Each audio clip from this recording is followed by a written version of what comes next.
It's almost 11 p.m. in the evening, and a man awkwardly backs out of a door on his hands and knees. The door is just 80 centimeters square, and he's wearing a heavy and bulky suit. He's backing into glorious sunlight on a tiny ledge. Once out, he begins a climb down a ladder. Just 9 steps and a jump at the end. He lands on a circular pad and takes a breath to steady himself. He needs to take a moment, as there's roughly 650 million people watching him on the ungainly trip. Most of the population on Earth with a TV at the time. Of course, it's not surprising, considering the fact this man is the first person to stand here. In fact, he's not even standing on this planet. He's on the moon. This week on Cheeky Tales, we finally tackle my favourite topic of all, the space race.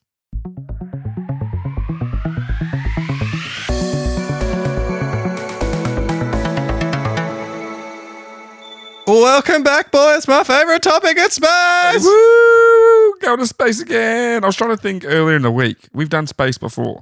Yeah. That's right. I did Halley's You did Comet. Halley's Comet. Halley's Comet. You know what? Halley's Comet. Screw Okay. you. But yes, it's Halley's I Comet. only just remembered what the topic was. I'm like, we've been to space and I did it. I couldn't remember what it is. We're doing the space race from the 1960s. Yeah, well, the 50s and 60s, yeah. And And what little year bit of does the it finish 70s. in?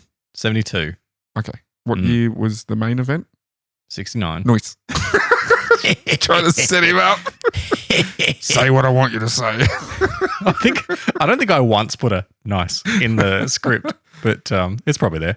Cool. So we're doing space race. We are doing the space race. The trip to the moon. That's right. My favorite story of all time. I absolutely love the space race. So where are we going to fall? Like discussing it, is it going to be it actually happened, or are you going to tell me they did it in a basement somewhere? If you insult me sorry. like that once more, this will become a one-person podcast. Okay, so you believe they actually went there?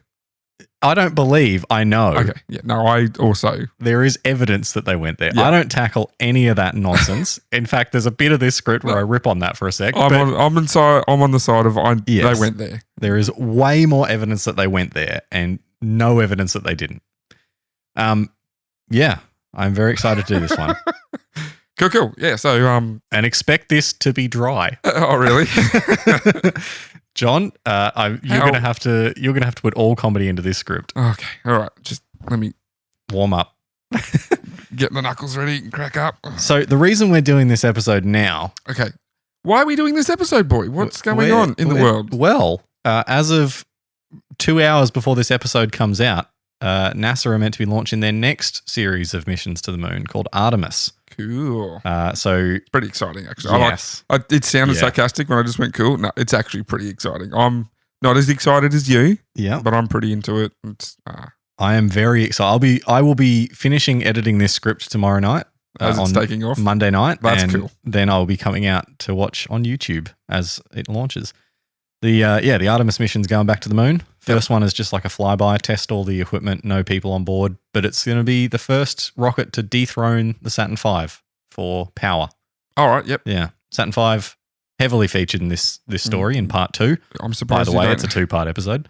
Surprised you don't have your model out just to... That thing is sacred. Okay. I did consider bringing out Mhm. the little piece, but we'll get to that. Oh, I don't have to bring it up. We're going to... Oh, I'll be talking about it. Okay. It gets a mention. Cool. Mm. I'll just let you do that then. I won't bring it up at all. All right. Well, I will get started. And like I said, I love this story. So I've tried to cut it down as much as possible, but it is a 6,000 word script across 2 episodes. All right, boy. Ignite and launch. Let's go. Ignition sequence start. I don't actually know what ignition sequence start. Ignite. We have liftoff. Yes. Please go. Yeah. At 32 minutes past the hour. That was meant to be my pun for you to start. Yeah, I got that. Okay. Yeah, but you Jeez. effed it up. Oh, come on. Is that how serious you're going to be? Maybe. Let's see. So I have titled the first section of this On the Starting Blocks because it's a race. Get it? Mm-hmm. Yeah. It's puns in my script. Okay. That's the end of the humor. I was trying to think of another one. One small step for man, one giant leap for podcast kind. Let's go. Thank you. Thank you for getting that right. Did I get it right? Mm. Okay. I know it gets misquoted quite often, doesn't it? So I cover it later. Okay. All right. Sorry. Yeah, that's in part 2. All but right. yes, it does get misquoted, but you said it right as it sounds. Okay. Cool. Mm. Even though it's been 53 years since Neil Armstrong took those tentative steps down the ladder, most people today would know what this mission was. It was man's first attempt to land on the moon. What most people don't know is the incredible story of how Neil and Buzz Aldrin got to the Sea of Tranquility, and the years of work, problems, heartbreak, and eventually triumph that went into that moment. In recent years, there's been an increase in conspiracy nuts claiming that this adventure never happened. I told you. First shot's fired. Dunk! Hang on. How many minutes in are we? We're like 1 minute into actual recording. Yeah. Aaron's fired his first shots. Cop that, you conspiracy nuts. We went to the moon. We did. There's been an increase in conspiracy nuts claiming this adventure never happened. You just have to say it again, do you? Yes. And that it was all a fabrication to humiliate the Soviets and dupe the people of Earth. I'm not going to dignify those half-baked ideas Still going. with debate, though I might in another podcast one day. But what I will do is give context to the event. All right, next year, the 1 year anniversary of this episode, It's my dunk cast. we'll do the conspiracy on why All it was right. faked. Cool. I hope it's not your episode. Oh, Neil, it's your episode now. What you could do is tell me the conspiracies and I you debunk just- them. All right, fair Yeah. enough. All right, there you go. Look, that's a 1 year teaser Yeah. for everyone out there listening. That's 100% guarantee. 365-day teaser. Wait, next year a leap year? What I will do, though, is give context to this event, as I think that these days it's very difficult for people to grasp that this wasn't just one mission over the course of 2 weeks, but it was actually the culmination of almost 2 decades of work by 350,000 people and the realization of a dream of a dead man. Even with Artemis launching its first mission, possibly last night. Oh, yeah, because it could get pushed, couldn't it? Yep. Mhm. Oh, yeah, I should say that. It might not launch. It might not launch, yeah. Yeah. Even with Artemis launching its first mission, possibly even last night, we can't quite see the sheer force of will that propelled man to the moon. Let's get into it. Yeah, well, it's not an easy thing, is it? Like, I'm sure we're about to find out. Getting Yeah. to another planetary body in our, even though it's the closest and it's our satellite, it ain't easy. No. There's It's lots very, very difficult. Yeah. There is a reason we haven't done it since. since, yeah. Yeah. Most of that is money. And But it's probably even more difficult now because I know I've seen like little animated GIFs of how much stuff is in our orbit now Mm. compared to back then. It's like yeah, if you've not looked up a satellite map, it's like a steel wall Yeah. around our planet. yeah, it's not as bad as it's portrayed in those maps. Probably because they're much smaller. But Yeah. there's a lot of junk up. Well, not junk, but there's a lot of stuff up Yeah. there. SpaceX alone has like 2,500 little satellites. Yeah. So, yeah. The story begins in this podcast's favorite topic, World War II. Oh, While there had been a few experiments and advances made with solid and liquid fuel rockets prior, the story of the Apollo program and the space race that it was part of really begins with one man. is he a German scientist? He is a German scientist. Did Do he you work- know his name? I don't know his name, but Okay. I know he worked and developed the V2 rocket because That's that right. was the start of Yep. A German rocket scientist by the name of Werner Von Braun. And did he defect to the Americans after the war? Yes, he did. Von Braun spent his youth experimenting with rocketry, and after successful tests with his rocket club mates, he had a rocket club, That's cool. was recruited by the Nazi Party to build weaponry. Through the resources of the Nazis, von Braun and his team managed to build the world's first guided ballistic missile, the V2. This single-stage rocket would be used with relative success in the closing stages of the war. Oh, the Vermincheck? Or was it? What? I can't think of the German name. It's something like that. Cut that. Cool. Guarantee it won't be. Oh. And you was- always cut your stuff I and leave cut my some of stuff your in stuff. all the time. I cut some of your stuff too. Don't get all pissy. Come on. The V2 was a feared weapon due to its ability to hit without warning at massive speed. So you would not hear it before it hit you because, Yes. fast boy. Yeah, it's faster than sound. The V2 would also be the first man-made object to enter outer space, with the V2 test-fired vertically in 1944. I was about to ask, did they just point it up and just let it go? Pretty much, yeah. Wow, cool. It reached an altitude of 176 kilometers, which is 76 kilometers over the agreed boundary of outer space. Yeah, space ain't that far. It really No, is. It? It's only 100 Ks. Yeah. Yeah. Closer than Townsville. Understandably, the Allies and Soviets wanted a piece of the action, and so as the war was ending, an operation to capture and relocate the scientists responsible for the weapons began. Why can I not say Werner von Braun? I don't know. I know his name. Werner. Werner von Braun. Werner Von Braun. Wernsey. Yeah, what happened? Wernsey? What happened to Wernsey? Wernsey sensed that it was Wernsey sensed that it was much better to surrender to the Allies than the Soviets. Good call. And so made a point to ensure he would end up on their side. Yep. Just a quick dunk on the Soviets there. Did they capture him on a train? No. And they zip lined down onto the train and no, that's not okay. He just surrendered, did he? What are you thinking of? Oh, sorry. People will get it. Is this a bit that you're trying to... What? Yeah, it's a reference to something you wouldn't understand because you don't watch movies. Is it a Bond thing? Nope. Oh, well, yeah, I'm out. It's a Captain America thing. Okay. So, yeah, he sensed it was going to be better to surrender to the Allies, which, good call. Yeah, Wernsey wouldn't have got treated too well by the Soviets. No. And even if you did, just one day you won't. Yeah. Man. He's just going to fall out of favour. Yeah. The Soviets were not a good group. Let's just say that. Cheeky Tales says, no, thank you. If you are listening in, I was going to say, the Soviet Union doesn't exist anymore. Don't think you will be. No. Yeah. Anyway, sorry, let's move along. I don't want to say anymore. He eventually surrendered to the Americans, along with 1,600 other German scientists. Whoa. And was relocated to the US shortly afterwards. That would be another interesting topic we could do. I don't know how much information would be out there. It would be about Operation Paperclip. I was thinking what the German scientists were working on. They weren't just working on V2. They had occult research and there was tons of stuff. Yeah, it'd be interesting to actually go into what the Nazis were doing to try and win the war because they just started going. Well, they had the first. You got this idea? Do it. We're losing. We need to do something. They had the first jet fighter.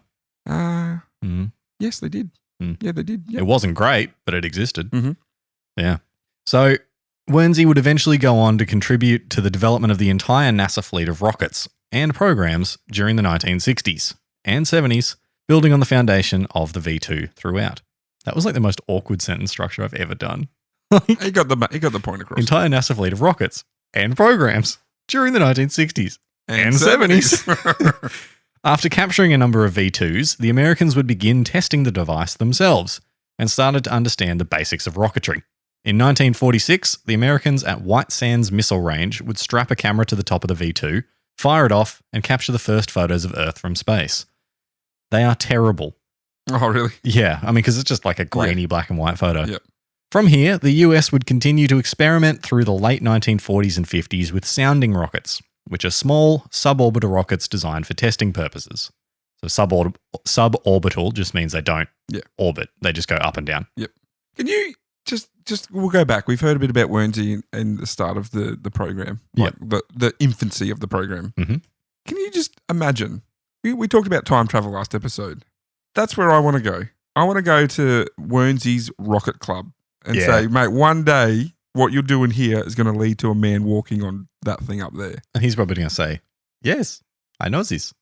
But what were they building in their rocket club? I'm sure they weren't building big things, tiny little. Yeah, they were just little, almost like the kind of toy rocket that you would get today. But that's cool. Yeah. No one. And you got to think that was happening for the first time ever. Yeah. No one else was doing that kind of stuff, were they? Go down to this bloke's shed and he's just you want to see what's in my shed? Yeah. And he opens it up. That's cool. And you said, where it leads to, following that breadcrumb trail, where it leads to, insane. It is this is the whole point of this episode, right? Is that it wasn't just, hey, let's go to the moon. Oh, we're there. It was decades of little tiny steps that led up to that one step. And we're at the point now where I might be talking to my ass here. The rocket they just launched or will launch, that's going to go up and come back down to be reused. And we're now at a stage where we're reusing rockets. No. Oh, it's not. Reusing rockets is a very new thing. Yeah, but is that what's going to happen with the Artemis? Are they using those? No. Artemis is completely single use. Okay. Yeah. But still, so SpaceX do that. Yeah, SpaceX reuse all their rockets. Yeah, we're at a point now where SpaceX is launching stuff into space and reusing those rockets like more than 10 times. Yeah, that's crazy in itself. The coolest thing is seeing they show shots of those rockets here's at its first launch, second launch, third launch, and you can see it just getting progressively more ragged. Oh, really? Because it's getting all they don't totally repaint it. Yeah. So it looks kind of shit because it's all burnt up from re-entry. It's cool. It is cool. Yeah, and then you see what they're doing with the Starship program. Mhm. Like, that's cool. Yeah. Yeah. We're so much further along than where we were, but we're not as far as where we were. It's a weird, like, yeah. Anyway, I could talk about this for hours. So these suborbital rockets, they would be making sure they understood rocketry and spaceflight, testing concepts such as staging. A basic rocket, like the V2, is a single stage. It fires, and once it's out of fuel, that's it. With a staged rocket, you basically have multiple rockets stacked on top of one another. So you've got the lower stages being jettisoned as they run out of fuel, less weight, next stage has to push less. This makes it much more economical to get to orbit. The Saturn V, which launched the Apollo spacecraft, was a 3-stage rocket, with 2 stages to get to space and a 3rd stage to get to orbit and then yeet the crew towards the moon. While Wernsey began his time in America, experimenting further with rocketry. Lucky he didn't surrender to the Aussies. He's gone down in history as Wernsey. Wernsey! Suckers, Wernsey! Can you use space to make my beer cold? I'd like that. Space beer. Yeah. Trademark Cheeky Tales. Cheeky Boys. Cheeky, whatever we are. Space beer. Copyright trademark 2022. While Wernsey began his time in America, experimenting further with rocketry, America began its testing program. There was also a bit of a world event taking place, this little thing called the Cold War. You might have heard of it, with America and the Soviets in a massive pissing contest to expand their influence and impress the smaller nations You of said the the world. humour was stopping. Get dunked. I mean, it's an apt way to describe it. Yeah, because that's basically, like, the reason it was a Cold War is because it never became A war. a war. Yeah. Because it was just the whole time they're It was just trying all to build outdo up. each other. It was all build up to a war without actual and firing getting anything or like little countries to fight each other so that they could be involved. And during this period, that being the Cold War, there was also a global agreement called the International Geophysical Year, or IGY, which was an agreement between 67 countries to complete collaborative scientific exploration, including multinational research stations in Antarctica, along with various studies throughout the world on the Earth and atmosphere during 1957 and 1958. It was actually the geophysical 18 months, but yeah. It rolls off the tongue easier. Yeah. It was a collab. Basically, they wanted a whole bunch of countries to get together and just do stuff together. And the idea of that was to encourage scientific exchange because the East and West had not really been sharing much. So they're like, hey, maybe we should be scientists and share. Yep. But of course, it became a tool for both the Americans and Soviets to show their power. The Americans would first announce their intention to launch an artificial satellite into orbit during the IGY in 1955, with the Soviets announcing their intention to do the same 4 days later. And this is where the space race begins. So that's the race to space. And quite literally the race to space. Yep. So that's where it all begins. Just So instead of shooting at each other, they just went, well, it's going to be whoever gets to the whoever gets to space first. Let's huck a rock up there. Yep. America, being America, would assume that they had this thing in the bag from the very beginning. They would be using the Vanguard project, run by the Naval Research Laboratory, and would be based on the sounding rocket program they already had underway. The first 2 launches of the Vanguard project were suborbital, meaning they didn't get into a full orbit, but went up and down, as I said before. Then, out of absolutely nowhere, and I mean out of nowhere, nobody knew the Soviets were at this point, the Soviets launched a little sphere called Sputnik on 4th of October, 1957. Now, is that the correct pronunciation? Sputnik. Or is it Sputnik? It's Sputnik. Okay. Doesn't really matter. This is your area of expertise. Sorry. I call it Sputnik. It's a little silver ball with a bunch of antennas on it, isn't it? That's pretty much it. Yep. Yeah. It is lit. That's exactly what you said. It is a sphere with 4 antennas hanging off the back of it. So, like, imagine it being thrown through the air. They're, like, hanging off the back. How big? Like the size of a soccer ball or? A little bit bigger, I think. Beach, like a blow-up beach ball type of thing? Yeah, about that. Yeah. It was specifically designed to be as reflective as possible so that the Americans could see it as it flew over. Very cool. It surprises me that they shocked the Americans in the world how, with this. Yeah. Because they had rockets in World War II. They had truck-launched rocket. Like, they would just, like, dumb fire, like, shoot them off and then drop down. But they were using rockets then. Like, yeah. It's not like they were completely, this thing, explodes at the back and it's a long tube. Like, they had previous technology. So the government kind of knew. Like, they had an idea that the Soviets were doing well, but they didn't expect them to beat them. Yeah. And you got to think like the American public as well. They're like, yeah, America number one. And then all of a sudden they're like, what's that thing moving in the sky at night? Yeah. Oh, that would be. And then that would be trippy because, like, you go out on a dark night. If you go away from the city and look up, you'll see them all. You stand there for long enough, you'll see the stuff moving across the sky. That wasn't a thing. Like this is 70 years ago, and that wasn't a thing. You would have had one. So people would have thought like, oh, it must be a shooting star. Yeah. But then people with ham radios started getting the beeping from it. So it had a radio that was designed to just broadcast beeps all the time. So it was literally designed just to go up and be like F you to the Americans. Yeah. That's what no other purpose. That was it. Okay. Yeah, and so then like the Americans, first of all, they're like, oh, what the hell? Because like now they think, oh, they're going to drop bombs on us. Oh, okay, yeah. Yeah, because, well, now they can. Yeah. You know, what else could they put up there? And then after they all sort of calmed down about that, they're like, oh, this is really humiliating. We just got beaten. What did they launch it from? What kind of platform were they using, the Soviets were using? What was the rocket called? I think it was part of the, I can't remember what the rocket was called. It wasn't part of like the Soyuz that they have now. Rasputin. Rasputin. It was an R-7 rocket, which was actually an intercontinental ballistic missile. Oh, yeah. So they just put it on top of a missile. They cheated. Well, that's what the Americans were doing too. I just started something on my phone. That's what the Americans were doing too. Their early rockets were just missiles. ICBMs. Yeah. It wasn't until the Saturn the Apollo project and the Saturn series of rockets that they weren't using ICBMs. Like weaponry. Yeah. Okay. Cool. The Soviets would extend their lead with the launch of Sputnik 2 on 3rd of November. That's a month later. This time launching a dog on board. Is that Cosmo? No, that is Laika.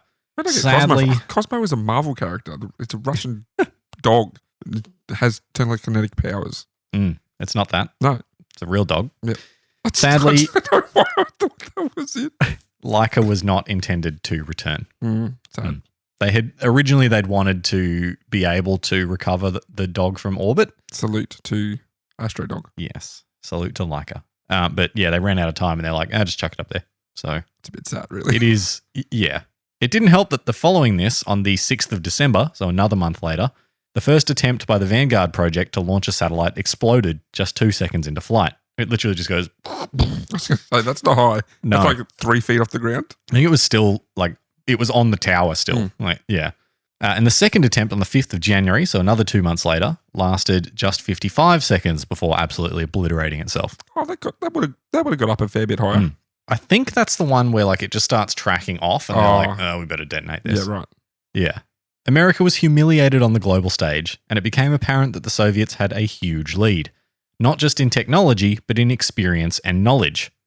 The American public were terrified that the Soviet technology had launched something that flew over their heads 16 times a day. Something had to be done. And in stepped Wernsey to save the day. Oh, good old Wernsey. Wernsey's back. Wernsey!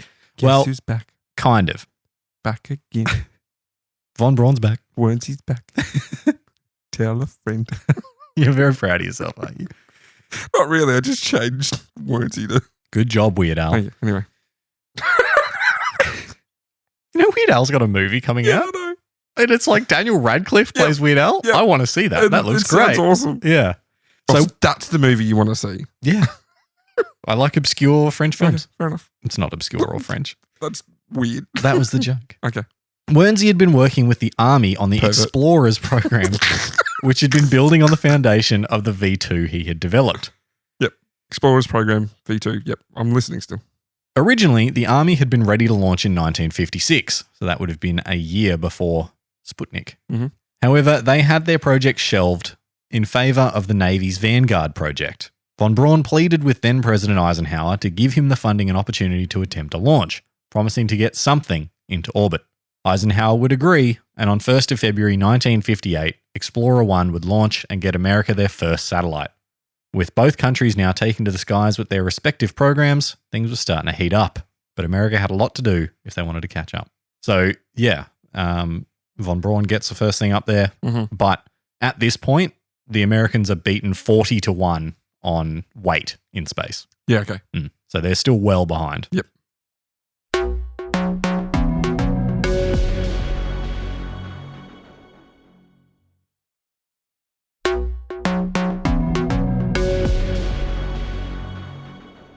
the race heats up. We choose to go to the moon. This is where Mr. Kennedy gets involved. Okay. So the obvious next step from hunks of metal and wire going into space is a human up there. What? Just hunks of, yep. Hunks. This is the way you described it. Hunks of metal. The Americans would consolidate their approach to space, creating NASA in late 1958, transferring many of the programs and agencies of the Army and Air Force into itself. NASA... I was going to say, is it National Aerospace? National Aeronautics and Space Administration. Yep. I knew that. NASA would begin undertaking Project Mercury, while the Soviets would begin the Vosktok program. What? Nothing. Okay. I was just considering grabbing your Apollo book and just reading along with you as. Well, that's only the Apollo program. Yeah, I know. We're not there yet. We are well away from that. Yeah, if you don't know Aaron, he's a massive fan of this stuff. There is literally paraphernalia of like within sight of Apollo and within sight of this chair that we're recording on. There is an Apollo project photo book. There is a Lego model of the lunar module. There is a Lego model of the ISS, that is the International Space Station, and in the other rooms of this house, there is a Lego model of the Saturn V. Mm-hmm. There is... You got the shuttle, space shuttle. I have the Lego model of the space shuttle. And I also have my most prized possession. Oh, we'll get to that. We'll get to that. All right, we'll get to that. Teasing. Yes. Most prized. That makes me happy. So you got Mercury for NASA, Vosktok for the Soviets. Mercury would begin with unmanned test flights in 1959, with Vosktok beginning in 1960. In the opening launches of the missions, it appeared that the Americans were in front, launching a chimp named Ham Chimpanzee on a suborbital flight on January 31st, 1962. Did Ham come back? The mission was a success and confirmed that the Redstone rocket with the Mercury capsule on top would support a manned mission. Yes, Ham did survive and lived on to... I was going to ask, is he still alive, much like the MGM lion? Nope. Very much not like the MGM lion. That was I love that little discussion we had. That's so funny. Because you also say the MGM lime. Do I? You say the MGM lime. Little known fact, the MGM lion is actually a lime. So yeah, they get Ham up there. He comes down. Comes back. He goes, you won't believe what I've seen. Yeah. And so they're like, great, this capsule's ready to go. Yeah. But Wernsey wasn't convinced. Chuck a person in. In you go, Wernsey. Go up, do it for your country that's no longer your country. So Wernsey wasn't convinced though. He was like, there's still been some issues with these test flights. Sure. We need to do one more. And so he goes, you know what? Instead of doing the manned launch next, we'll do another test launch and push that one back to when the second manned launch should have been. So they do that additional test flight, and it took place on March 24th, 1961, and would, as expected, prove again that the equipment worked. What did they have in this one? Nothing? Did they send anything up? Yeah, it was empty. Okay, it was empty. Yeah. Imagine that. Imagine that chimp. He's strapped into this. Like, what was he strapped into? Like a cockpit of a plane or just... No, it was the capsule. The Mercury capsule. But he's strapped in, and then all of a sudden it just rumbles. And how many G's are you doing as you're launching off? Fair few. Oh, what is going on? I'm sure. Well, they said that his heart rate obviously increased when he was launching, but when he got up into space, he just like pressed buttons and pulled levers and stuff like they'd taught him to do. Okay. Yeah, and he was fine. Cool. Yeah. He got a bruised nose from the landing. That was it. Was it slinging poo around the capsule? Sadly for the Americans, the test launch was a misstep, as the Soviets again shocked the world by putting Yuri Gagarin in space on April 12th. That is a name I recognize. Yes, Yuri Gagarin, first man in space.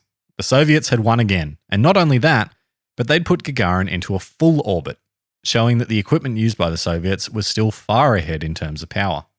For the Americans, they would launch their first man, Alan Shepard, on a suborbital flight on May 5th, 1961, losing the race into space by just 3 weeks. Caution had cost the Americans dearly. I mean, you can look at that now, but I'd say if they'd done it at the time and something failed and this is a lesson. It exploded? Yeah. I'd say that would be, looking back on it now, that would be a worse to see than... But this is something, that's an important moment, right? Okay. Because it's the first time that somebody had gone, let's do the safe option and it hadn't been the right call. Yeah, okay. Or I shouldn't say that. It was the first time they'd gone, let's choose the safe option, and that caused them to lose a race. A milestone Yeah. market, yeah. That comes back. It would take the Americans the better part of a year before they could complete an orbital launch, sending John Glenn into orbit on February 20th, 1962. You may know the quote, which is, "Godspeed, John Glenn," because they said that you had to have the speed of God to be able to orbit.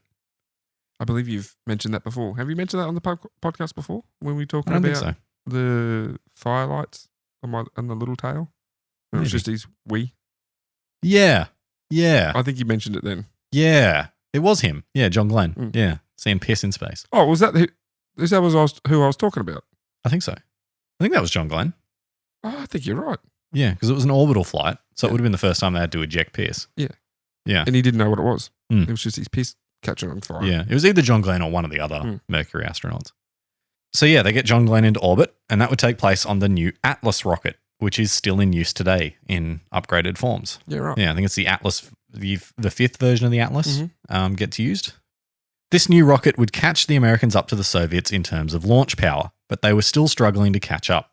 Project Mercury would eventually finish up on May 15th, 1963, with the flight of Gordo Cooper, which lasted 1 day and 10 hours. Can't give Gordo a nickname. He's already got one for the first Gordo name. was the nickname. Oh, He was okay. Gordon. Yeah, all right. All right, Gordo. But that was still shorter than the record set by the Soviets of 4 days and 23 hours. Despite this, Orbiting. Despite this, there was a sense that the Americans were on their way. I just want to quickly mention that 1 day and 10 hours. I don't know how big the Vosktok capsule was, but I don't think it was much bigger or it was about the same size. But I've stood next to a mock-up of a Mercury capsule, like a replica one. Mm-hmm. That thing tiny. Yeah. Yeah, picture like a phone booth. And he spent a day and a half Yeah. in that before. Yeah. Jeez. It might not even be the size of a phone booth. Like, it's small. It's basically a chair with like a little bit of room. Is that just the inside or is that including the outside? So like the insulation? That's the inside. So the outside's a little bit bigger. Yeah, but like they're not big. They're not big by any stretch. I was shocked by how small they were. Yeah, right. Yeah. Very tiny. Heading into the next round of missions, President John F. Kennedy, JFK, had realized the power of the space race to showcase the technological prowess of the US, and so had convinced Congress to set the goal of landing a man on the moon within the decade. So just think, by the time he's doing this, they've only had like a few hours in space. Yeah, like a day at most. Yeah. This is like 1961, I think this was happening. This had been a task on its own, with Von Braun largely influential in helping to craft the goal. Kennedy had managed to get the US Congress to agree to spending $28 billion, that is $280 billion today, which at its peak, so the peak of their spending in 1966, was 5% of all US spending. Wow. The US military in the same time was 8.5% of spending. So that should give you an idea of how much they were throwing at NASA. Yeah. So this is the key reason And why what was we've not NASA been doing? Jerking off dolphins. Oh yeah, that was at this time, wasn't it? Yeah. That's why I was putting that together in my head during the Dolphin House episode. I was like, come on, man. Yeah. There's a throwback. Go listen to Dolphin House episode. Yep. But yeah, can't believe they did that still. But yeah, that's the main reason why we haven't been back, is because at that point they were spending 5% of all US spending on this project. Yeah, and that's why we have not done it again. Despite convincing Congress, Kennedy still had to convince the American people, and so went on a campaign to do so. If you've never heard the speech that he gave at Rice University, it's Rice University, you absolutely should. And you probably know at least a couple of quotes from it. I probably if I was to hear it, I probably know. Well, you probably know the line that I'm going to quote. Sure. It captures the feeling of the time perfectly and gives us one of the greatest sound bites of the entire space race, which is, and I'm going to do the Kennedy voice because it's very fun to do. We choose to go to the moon in this decade and do the other things, not because they are easy, but because they are hard. There you go. It's not great, but it was better when I was practicing in the shower yesterday. No, well done. Well done. I felt like I was there. I felt like I jumped in my time machine and I travelled back to Rice University to watch Kennedy give his speech. The two key parts are decade and hard. He says hard. Okay. Very nice. Sure. This speech, along with the rest of his campaign, worked well, and the American public were on board in greater numbers than they had ever been before. Now it was on to Gemini. So, it's actually one of the greatest examples of leadership. Mm-hmm. Of like, he managed to get the entire country space crazy.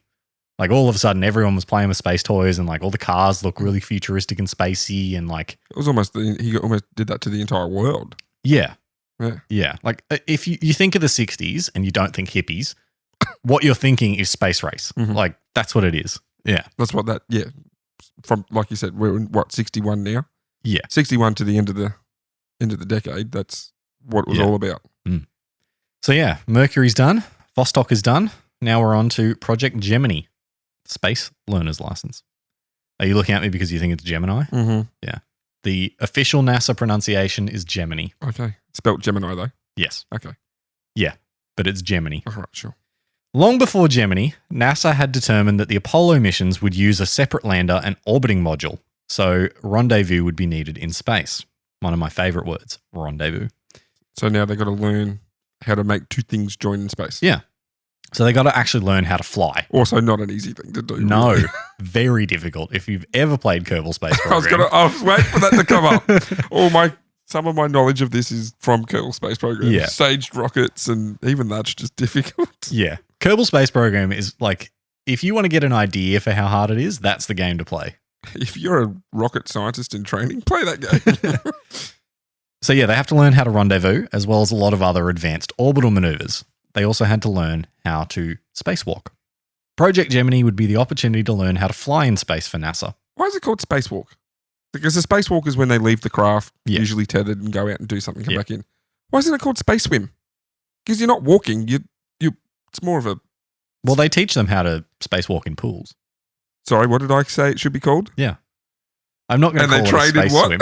Yeah. I reckon it should be called a space swim. All right. Well, you get a letter off to NASA. Or I will. I will. You get me an official Cheeky Tales letterhead. I'm sending it to NASA. What would that even be? Just our Can we logo? please change the terminology from spacewalk to space swim? I'm going to say no. On behalf of NASA, I'm going to say no. Oh, sorry. On behalf of NASA, you're now speaking for NASA, are you? Yep. Just because you've got all the Lego models does not allow you to be the mouthpiece for NASA. I say it does. Project Gemini would be the opportunity to learn how to fly in space for NASA and would involve an upgraded 2-man capsule capable of multi-day space flights. And space swims. I've also stood next to a Gemini capsule mock-up, and you would have to be very close friends with the person that you're in there with. Oh, so we could do it. I don't want to smell your poop. Because they're like, it's like, Would you not go to space with me then? Is that what you're saying? I'd go to space with you, but not in the Gemini capsule. Okay. All right. No. Again. I'd go to space with you in the Gemini capsule. Okay. All right. Let me correct. I would go on a single day mission where neither of us have to poop. I don't want to see you squeezing out of Cleveland Brown. Well, that's just hurtful for the fans of that Take that. team. Gemini would kick off in 1964 with uncrewed testing of the Gemini Titan rocket. You got me. The first manned flight would take place in June of 1965, but would already be behind the Soviets, now with the Voskhod program. Voskhod was the Soviet equivalent of Gemini and would only have 2 crewed flights. One in October of 1964, which would be the first to launch a multi-man mission, and a second in March of 1965, which would be the first spacewalk. Space swim. The spacewalk didn't quite go to plan, though, for the Soviets. The Voskhod capsule wasn't as sophisticated as the Gemini would be, and couldn't carry enough air to completely depressurize and then repressurize, and so had to have an airlock to allow an astronaut to exit the vehicle.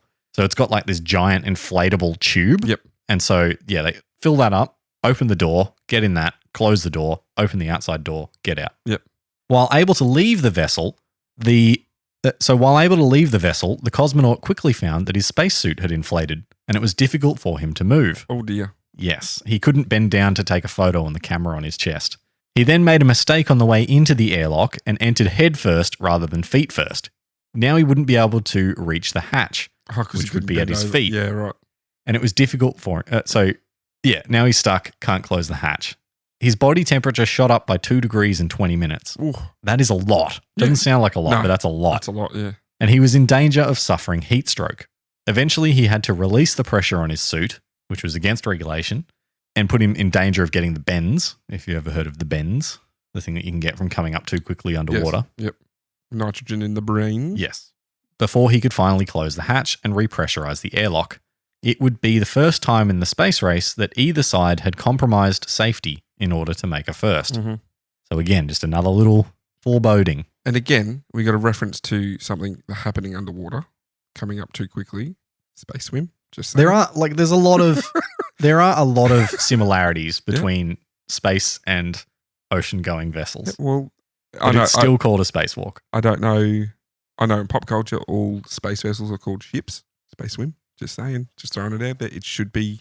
This could be our mark on the history of space. I'm not going to change it to space swim. This could be our mark. Do you want to be involved in the history of space travel? Human history of space travel? Not in that way. We could be known as the guys. I don't want to be the Muppet that started a campaign to call it space swimming. Who correctly I don't want to get changed banned. the term. I do not want to get banned from Cape Kennedy. Gemini, on the other hand, was a much more capable spacecraft. It had plenty of space in the service module to repressurize the entire craft. And so when Ed White made the first spacewalk for the Americans on Gemini 4 in 1965, it was a much easier exercise. From here, the Americans would accelerate in their accomplishments. The next goal would be to rendezvous two vehicles in space. Now, this is where America kind of starts. This mission is where America gets ahead. Yep. Yeah. This is America's first. Is it because America have sorted things out, or is it also because like Russia's now struggling, maybe running out of money, or yeah? So you said they only did 2 launches. Yeah, I cover it in the start of the second episode a bit more, but essentially there was like a whole bunch of leadership change and a few key people dying at really important points. Yep. And so they just got messed up. Yeah. And they couldn't keep up technologically. Yep. And like this capsule didn't help. Because I think this was an advanced version of the Vosktok capsule. Like a misstep that they've done. Yeah. Yep. So they didn't do as much to develop it as they should. And so it wasn't as capable. So they had the idea that they would launch this unmanned vehicle that they would then rendezvous and dock with. But they had issues getting that vehicle up. It blew up on the launch. So they went, you know what? Instead of launching another one of them, we have Gemini 6 and Gemini 7 ready. Well, why don't we just launch both of them? So they renamed Gemini 7 to Gemini 6A and they launched them both. And so then that was the first rendezvous in space on December 15th of 1965. Yeah, cool. The first docking of 2 spacecraft would be completed by Neil Armstrong on his first space flight on Gemini 8. I know that name.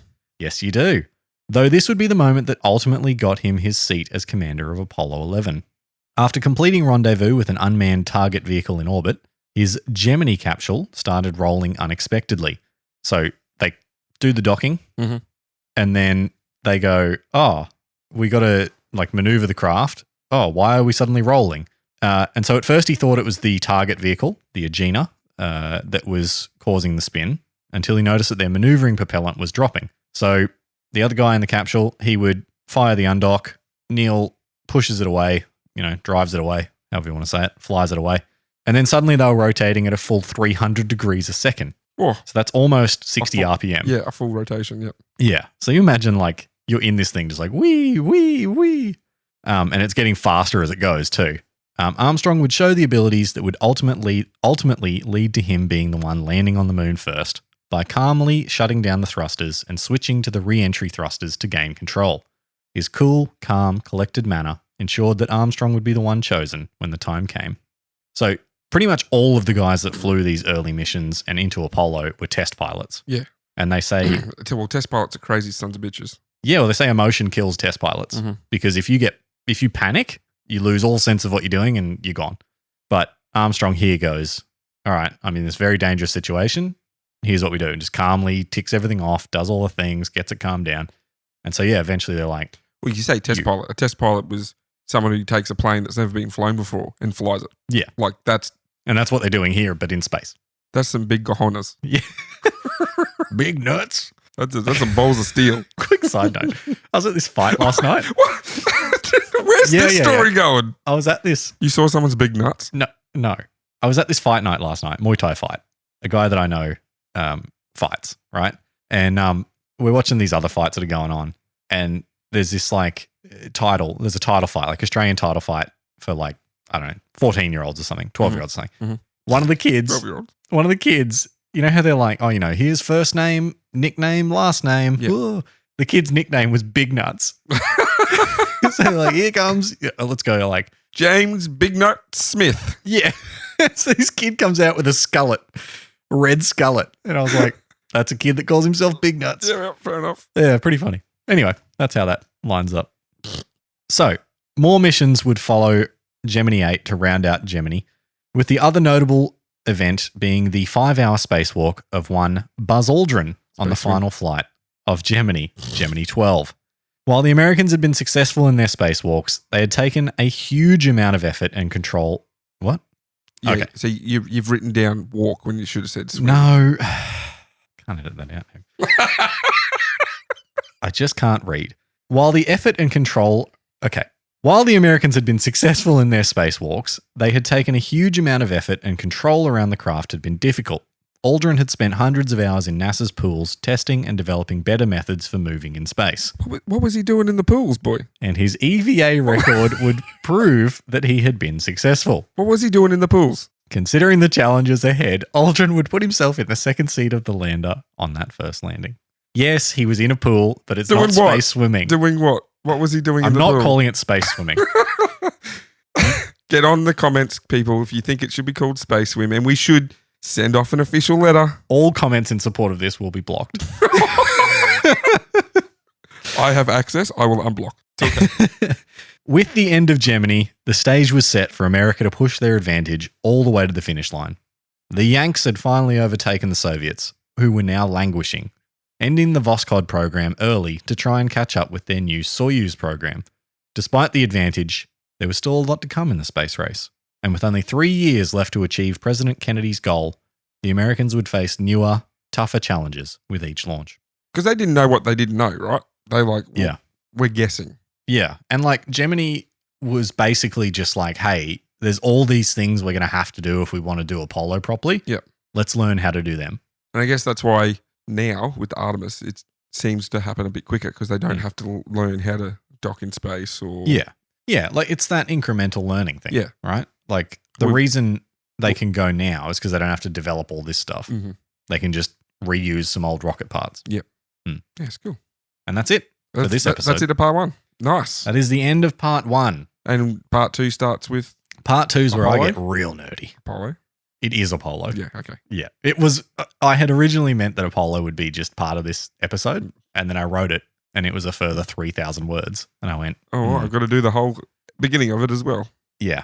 So this episode is not... Well, this series of episodes is not going to be like the Titanic, as in it's a weekly I'm not release. doing 3 episodes in 3 weeks again. That was a nightmare. So part 2, the Apollo missions, will be out in 2 weeks. 2 weeks, yes. The finale of the space race, the race to the finish line. And my favorite topic of all, and you will tell, because boy, do I talk. So the thing that you got to mention earlier, is that in part 2, or are you going to talk about it now? Your most prized possession. My most prized possession. I'll talk about it in the next episode. Okay. Further teasing. Wow. Tease. Look at us. What'd you think, boy? It's interesting. Very good. Yeah. I love this story. It's cool. Yeah. It tickles all my fancies. Fancies all your tickles. No, it's cool. I still think it should be called Space Swim. That's what I've taken out of this episode. I'm very mad that that's what you've taken, but sure. Nah, it's cool. I brought it up earlier. The thing that makes me cool, like thinks it's cool, and like I said, time travel. I'd be going back to the little Wernsies Rocket Club. Yeah. And just like that is And you literally the beginning of... That was 20 years before Apollo. Yeah. Like 20 years before Mercury, I should say, is that they're doing that stuff. That's literally the start of, yeah, I guess, NASA in a way, but like humans' adventures into space. Like it's just like the coolest. Like just imagine going into space, right? Oh. And then imagine being one of the first when like it wasn't like it is today where people are just like, oh yeah, space launch. So what about our future? Do you reckon in our lifetime, you and I's lifetime, we'd be able to go to space on something? I know they have Virgin... I think so. But like an actual, You got to look at so I saw a thing the other day that was like the first Wright brothers flight and Apollo 11 were 66 years apart. Like, Yeah, right. that's nothing. That is nothing. Yeah. And so, yeah, I reckon even if I have to bankrupt myself, I'm going to space in my lifetime. Cool. Yeah. It's not going to be like you're going to jump in your spacecraft and just go, woo. I don't think we'll have personal ones. Yeah. That'd be cool. Yeah, that would be cool. Hey, do you want to go hang out on the moon? Yeah, right. Well, there are plans for a moon base, isn't there? Someone's going to build a moon base. NASA's part of Artemis is meant to be moon base. Moon base, and then they're going to launch further missions into space from moon. Because obviously it's easier to leave the moon than it is to leave our atmosphere. Yeah, the idea is that you would launch from Earth, maybe refuel at an Earth orbiting space station, and then you would launch to the moon, refuel there, and then head off to Mars. Head off to Mars or I suppose Mars is the next step. I'm just going to say like Titan or something where they believe there could be like the moon that they can land on. But Mars is obviously the next step, isn't it? Yeah. I mean, Mars, that's where Elon wants to go. Well, isn't there like how many people? Wasn't that a thing a while ago? They were asking for volunteers for like a one-way trip to Mars. Like you're going to go to Mars and you're going to set up there. And that's all. They're not going to do that. They're not going to do that. Those people are not going. I think they want to do testing of like how do you survive in that sort of environment. Just ask Matt Damon. Yeah, but anyway, I love this story. It is cool. I'm glad that I'm finally tackling it. It's an awesome topic. It's like I said, it's cool. It's fun to think of where our future's going to be. This story happens between like. You know what I'm going to do?